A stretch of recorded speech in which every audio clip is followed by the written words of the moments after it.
నా గతం మీకు తెలీదు, తెలిస్తే ఇలా మాట్లాడరు. నా భవిష్యత్తు ఏంటో తెలియక నేను చేస్తున్నాను, నీ గతం ఎవరికి కావాలి?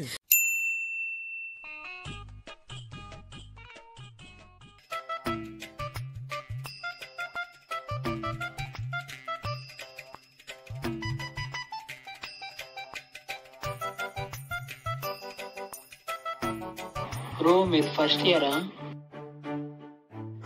అవును బ్రో.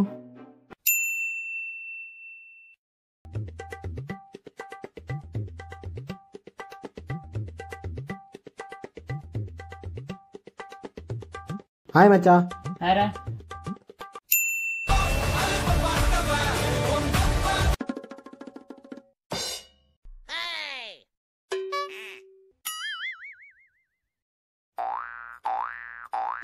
రే మచ్చా, నా బుక్ నీ బ్యాగ్ లో పెట్టుకోరా. నాకే బరువు వేరే వన్ బ్యాగ్ లో పెట్టొచ్చిన, నువ్వు మళ్ళీ నన్ను అడుగుతున్నావు.